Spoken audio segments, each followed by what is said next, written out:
ओम नमः शिवाय। हर हर महादेव। नमः पार्वती पते। हर हर महादेव। हर हर महादेव। हर हर महादेव। बाबा भोलेनाथ के चरणों में अपना प्रणाम निवेदित करता हूँ और साथ ही साथ आप सबकी पारिवारिक सभी कुशलता की कामना करता हूँ। आप सभी स्वस्थ रहें, हमेशा मस्त रहें, ईश्वर की अनुकंपा आप पर बरसती रहे, ऐसी मैं बाबा भोलेनाथ से प्रार्थना करता हूँ। हर हर महादेव।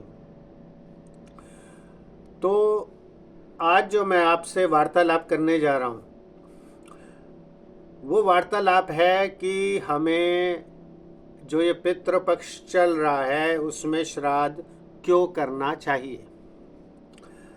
मैंने अक्सर ये देखा है कि कई लोग जब बहुत ही ज़्यादा परेशान हो जाते हैं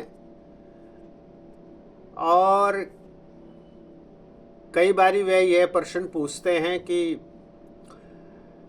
गुरुजी, हमने कुंडलियाँ अनेकों जगह दिखाई हैं, अपने ग्रहों का विवेचन करवाया है, अपने ग्रहों की दशा अंतर्दशा सारी दिखा ली, ना हमारे पर किसी शनि महाराज की साढ़े साती है, ना हमारे पर शनि की ढैया है, ना ही कोई राहु की हमारे पर कुदृष्टि है और ना ही हमारे ग्रह नीच भाव में गए हुए हैं।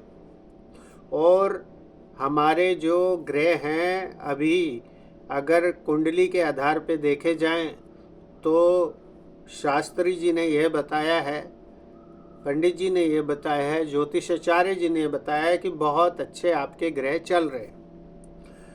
परंतु हमारा आपसे ये प्रश्न है कि जब हमारी कुंडली में इतने अच्छे ग्रह चल रहे हैं तो हमारे को व्यापार में नुकसान क्यों हो रहा है।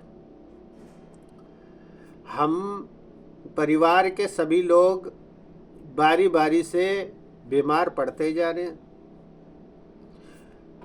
हमारे बच्चे जो हैं पढ़ाई में बहुत अच्छे चल रहे थे, उसके पश्चात अचानक ही उनकी पढ़ाई में अवरोध आ रहा है। ना चाहते हुए भी बैंक से हमको कर्जा लेना पड़ रहा है और अक्सर हमारे साथ ऐसा हो रहा है कि वाहन हम चला रहे हैं तो हमारा ध्यान एकाग्र नहीं रहता, उस कारण कई बारी हमारे को दुर्घटना का शिकार भी होना पड़ रहा है। साथ ही साथ में गुरुजी, जब हमारे ग्रह कुंडली में इतने अच्छे चल रहे हैं तो हमारे घर में बरकत नहीं हो रही है, घर में कलेश कुछ ना कुछ मचा ही है। बच्चे एक कमरे में हैं, हम पति पत्नी परिवार के सभी जन अपने अपने मोबाइलों में व्यस्त तो थे, परंतु अब मोबाइल से भी हमारा मन उच्चाट हो गया है। आपस में ऐसे लगता है कि वो जो वाद विवाद है जो कि पहले भी चलता था, लेकिन अब वो वाद विवाद एक किसी तरीके से लड़ाई का स्वरूप धारण कर रहा है। तो आप हमें ये बताइए कि कुंडली तो ये कह रही है कि बहुत अच्छे ग्रह हैं, दशा अंतर्दशा बहुत अच्छी चल रही है, उसके बावजूद ये सारा कुछ नकारात्मक पारिवारिक शारीरिक दिक्कतें, पैसों की दिक्कतें, घर में बरकत ना होना, ये सब ऐसा क्यों हो रहा है, किस कारण से। तो आज मैं उसी विषय पे आपसे चर्चा करने जा रहा हूँ। विगत 30 वर्षों का मेरा स्वयं का अनुभव है। मैंने ऐसी कई कुंडलियां देखी हैं, जैसे कि आप सब बता रहे हैं कि हमारी कुंडली बहुत अच्छी है, ग्रह बहुत अच्छे हैं। ऐसा मैंने देखा है। मेरे पहचान में जो भी यजमान हैं बहुत अच्छे धन अर्जन करते हैं, बहुत अच्छा व्यवसाय है, बहुत भक्ति भाव वाले भी हैं, ऐसा नहीं कि भक्ति भाव वाले नहीं हैं, परंतु अचानक ही उनके साथ में वही सारी चीजें हो रही हैं जो कि आप सबके साथ हो रही हैं। धन का नाश होना, बच्चों का नहीं सुनते बच्चे परिवार में माता पिता की, बच्चे पीठ पीछे क्या कर रहे हैं मालूम ही नहीं चल रहा है, बच्चों के लिए उच्च शिक्षा के लिए उधार पे उधार लिए जा रहे हैं, नुकसान पे नुकसान हो रहा है, फैक्ट्री चल रही है, कारोबार चल रहा है, लेकिन जो पहले यश था वो अचानक ही बिल्कुल क्षय हो गया, खत्म हो गया। आप कर्ज लेके तनख्वाहें देनी पड़ रही हैं, ऐसा होता है। तो इसके पीछे जो सबसे बड़ा एक कारण है वो मैंने अनुभव किया है विगत 30 वर्षों में। आज मैं उसी को आपको बता रहा हूं। आप याद करिए कि जो हमारे माता पिता जब हम छोटे थे तो हमारे माता पिता जब भी श्राद्ध पक्ष आता था, पितरों का जब पितृ पक्ष चलता था, तो आपने देखा होगा कि वो घर में ब्राह्मणों को बुलाते थे। मैं आज की बात नहीं कह रहा हूं, मैं पहले की कह रहा हूं। ध्यान से सुनिएगा उस विषय को और आपको समझ आ जाएगा कि पहले माता पिता घर के बुजुर्ग श्राद्ध पक्ष में घर में ब्राह्मण को बुला के पितरों के लिए पूजन, उनकी आत्मिक शांति के लिए पूजन तर्पण करते थे, उनको भोजन देते थे। ब्राह्मण को बुलाकर जो हमारे अतृप्त हैं, खासकर जो कि कई एक्सीडेंटल या आकस्मिक मृत्यु का शिकार हो गए हैं परिवार के कोई जन, तो उनकी आत्मा जो है वो अतृप्त है, उनको तृप्ति नहीं हो रही है। अब केवल आज का मनुष्य कर क्या रहा है? आज का मनुष्य केवल एक ही काम कर रहा है, वो कर रहा है शॉर्टकट। शॉर्टकट से तात्पर्य मेरा केवल एक ही है कि क्या हो रहा है कि जैसे मान लीजिए किसी की आकस्मिक मृत्यु हो गई, तो वो गए और शमशान में जाके, मोक्ष द्वार पे जाके और उनको जो है अग्निदाह कर दिया। उसके बाद अपना आए, कोई चौथा करते हैं, कोई 13वीं करते हैं। उसके पश्चात वो उस व्यक्ति से जो कि मृत्यु को प्राप्त हुआ, अकाल मृत्यु में जो गया है, वो मृत्यु को प्राप्त हुआ, 13वीं करी, ब्रह्म भोज कराया, परिवार के लोगों को भोज कराया, उसके बाद उत्तरदायित्व खत्म।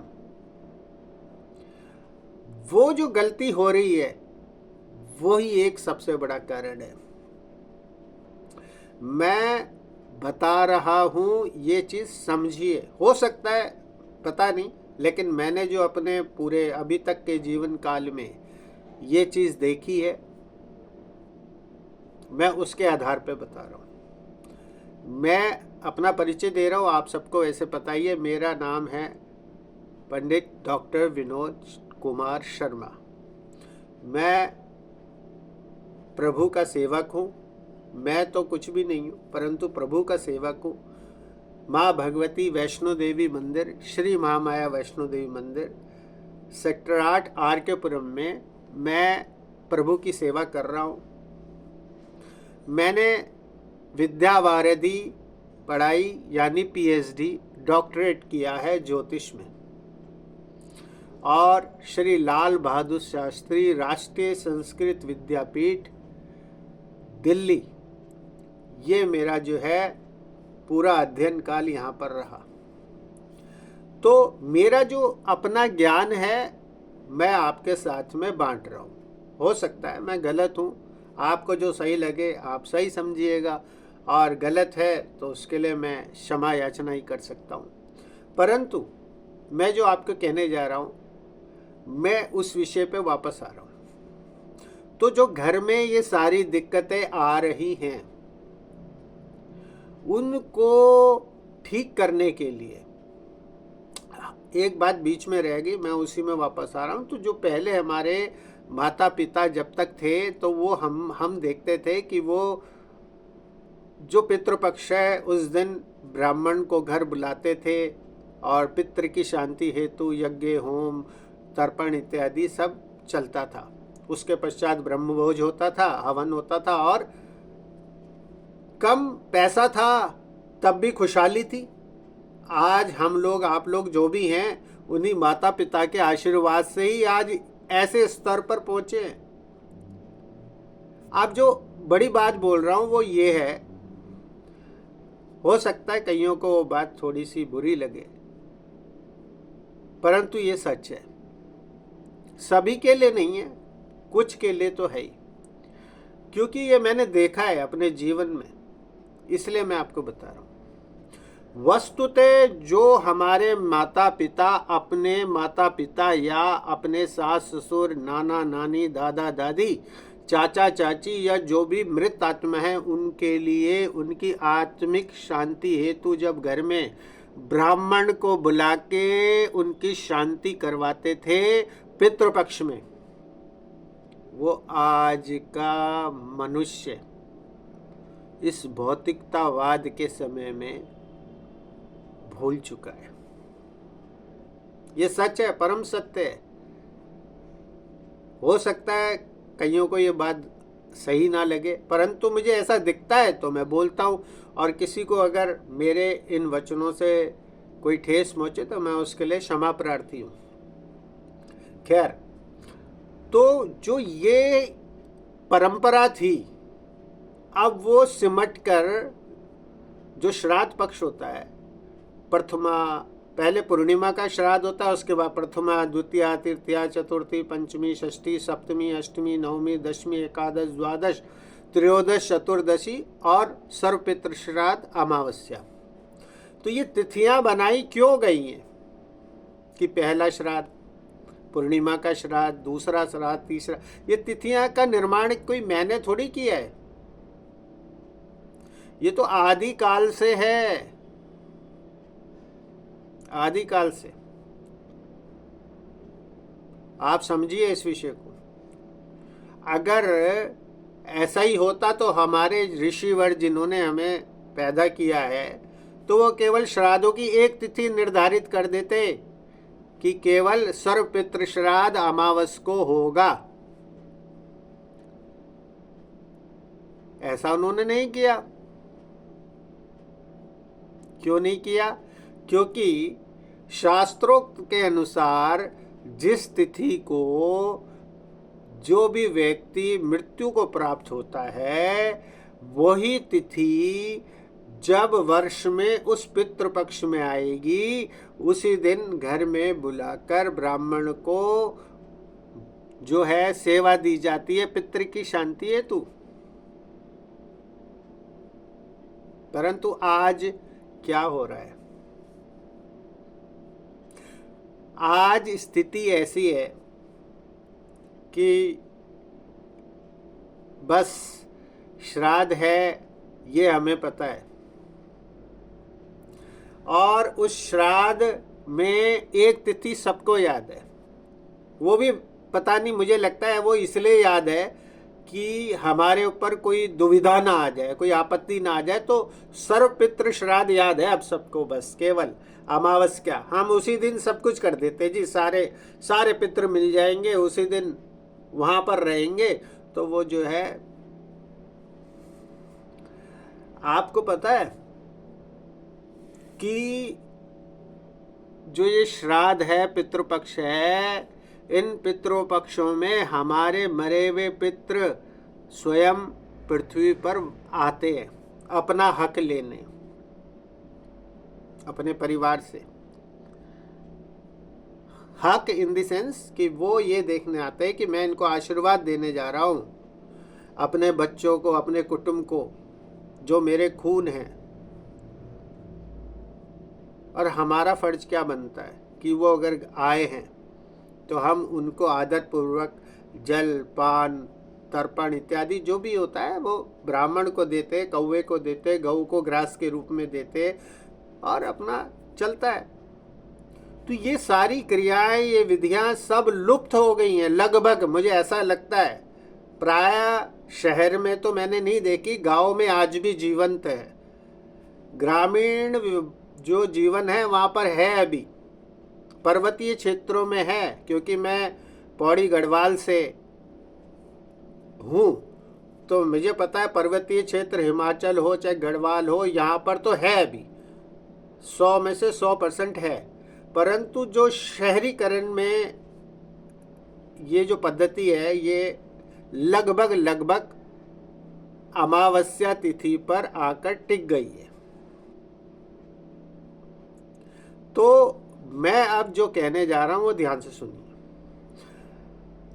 365 दिन वर्ष के हैं और केवल श्राद्ध पक्ष में 16 दिन। इन 16 दिनों में आप अपने पूर्वज, अगर माता नहीं है तो उनकी तिथि याद रखिए, पिता नहीं है उनकी तिथि याद रखिए, और उस तिथि के दिन घर में ब्राह्मण को बुलाकर उनका तर्पण पूजन इत्यादि करके ब्राह्मण को अच्छे से धन धान्य वस्त्र इत्यादि सब देके विदा कीजिए, आशीर्वाद लीजिए। फिर देखिए आप कहाँ से कहाँ पहुँचते हैं। सबसे ज़्यादा दिक्कत उन प्राणियों को होती है कि जिनके माता पिता की मृत्यु के समय उनकी संतान उनके पास नहीं होती। ये याद रखिए, जो माता पिता है ना, उनको जो जब वो पलायन कर रहे होते हैं, जब वो मृत्यु को प्राप्त हो रहे होते हैं, तो उनको कुछ नहीं चाहिए होता। उनको लगता है कि केवल जो ये हमारा परिवार है ना, मेरे बच्चे, मेरा पुत्र, मेरी पुत्री, मेरे दामाद जो भी हैं, ये सब मेरे आसपास खड़े रहें, मैं इनको निहार लूँ, अच्छे से देख लूँ। और जब ये चीज़ नहीं हो पाती तो वो जो माता पिता है वो भी सही मायनों में काफ़ी जो नेत्र हैं उनसे अतृप्त रहते हैं। और उसके पश्चात भी अगर मान लीजिए उस समय उनके संतानें वहाँ नहीं है और माता पिता या कोई भी हैं वो चले गए, उनको याद करते हुए मन में ही आंखों में लेके चले गए, और उसके पश्चात भी उनकी जो शमशान क्रियाएं हैं वो सही से नहीं हुई। मान लीजिए कोई पंचक में किसी की डेथ हुई है, या फिर शमशान की जो क्रियाएं हैं, जो भी परायण की क्रियाएं हैं, अग्नि देने से लेकर और अंत विसर्जन तक, कलश विसर्जन तक, अस्थि विसर्जन तक, अगर ये ठीक से नहीं हुई तो ये जान के रखिए कि महान पितृदोष लगेगा ही। मैंने अपने पूरे जीवन काल में ये देखा है, 30 वर्ष का मेरा अनुभव है। और अगर किसी ने अपने माता पिता को या जो भी आपके परिवार में हैं जो नहीं रहे, उनके लिए श्राद्ध पक्ष में अच्छे से उनको तृप्त कर दिया, तृप्त कहते ना, आह, तृप्ति हो गई। तृप्ति वही होती है। आप क्या सोच रहे हैं कि मरने के बाद मनुष्य, वो आत्मा जो है ना, कहते ना आत्मा, नैनम छिदन्ति शस्त्राणि नैनम दहति पावका, तो वो जो आत्मा है ना, उसको ना मार सकता है ना कोई जला सकता है, वो अतृप्त घूमती रहती है। अरे चलो जो पास्ट में हुआ, मैं उसकी बात कह रहा हूँ, जो हो गया पास्ट में नहीं हो पाया, क्या है क्या, लेकिन अब जो वर्ष में श्राद्ध आ रहा है, पितृपक्ष आ रहा है, उसमें हम अपने माता पिता जो चले गए उनकी तृप्ति के लिए क्या कुछ कर पा रहे हैं। आप अपने मन से, हृदय से, आत्मा से सोचिए, क्योंकि अगर वो नहीं हो पा रहा है तो निश्चित जान लीजिए कि आप कभी भी दिमागी रूप से स्वस्थ या तृप्त नहीं रह पाएंगे। वो जितने भी हैं वो आपकी प्रतीक्षा कर रहे हैं कि भाई हमारे को, हमारी संतानें हमारे को पूजें इन श्राद्ध पक्ष में। वो नहीं हो पा रहा है, तो मेरा सबसे केवल यही निवेदन है कि आप सब जिनके भी पूर्वज, माता पिता, भाई बहन या जो भी अब नहीं हैं, और खासकर जिनकी अकाल मृत्यु हुई है, किसी की जल के, किसी की एक्सीडेंटल, किसी का सुसाइडल या जो भी है वह अकाल मृत्यु में गिना जाता है। तो इसलिए महामृत्युंजय का ही तो जाप होता है। क्यों होता है? वो क्या बोलते हैं? अकाल मृत्यु हरणम सर्व व्याधि विनाशनम। जब चरणामृत लेते हैं हम, बोलते हैं ना, जब चरणामृत लेते हैं मंदिर में क्या क्या करते हैं? चरणामृत लिया, ओम अकाल मृत्यु हरणम सर्व व्याधि विनाशनम विष्णोपादो जलम पृत्वा पुनर्जन्म न भिद्यते। जो अकाल मृत्यु है उससे बचाने के लिए, अकाल मृत्यु हरणम सर्व व्याधि विनाशनम, सब व्याधियों को विनाश करने के लिए, विष्णोपादो, विष्णु के पांव का, जलम पित्वा, विष्णोपादो जलम पित्वा, उस जल को मैं अमृत को पी रहा हूं जिससे पुनर्जन्म ना भिद्यते, दोबारा से मेरा पुनर्जन्म ना हो। वही बोलता हूं ना मैं हमेशा, पुनरपि जननम पुनरपि मरणम। ये सारे जो जन्म और मृत्यु का आवागमन का चक्र है, ये तो फिर हो जाएगा जन्म। लेकिन इस जन्म में भी, अगर मैं कंक्लूजन में आ रहा हूं बात के, अगर इस जन्म में भी आपकी कुंडली में बहुत अच्छे ग्रह हैं, आपके शास्त्री जी पंडित जी कह रहे हैं कि सब कुछ अच्छा है, सब कुछ ठीक चल रहा है, ग्रह आपके बिल्कुल वर्गोत्तम में हैं, पूछिए मत, आपको धन लाभ होगा, लेकिन हो उल्टा रहा है, तो ये जान के चलिए, ये जो आपने अपने पितरों को तृप्त नहीं किया, ये एक मूल कारण है। मेरा सभी से निवेदन यही है कि आप वर्ष में एक बार जब भी पितृपक्ष आता है, अपने पितरों की शांति हेतु भगवान श्री हरि के चरणों में उनके लिए प्रार्थना करें। साथ ही साथ किसी अच्छे योग्य ब्राह्मण को आसपास से पहले से बोल के रखिए, वो आएंगे और आपके पितरों की कामना हेतु तर्पण पूजन हवन यज्ञ करेंगे और आशीर्वाद आपको देंगे। इन्हीं शब्दों के साथ मैं अपनी वाणी को विराम देता हूँ। जय माता की, हर हर महादेव, सदैव खुश रहे आप। नमस्कार।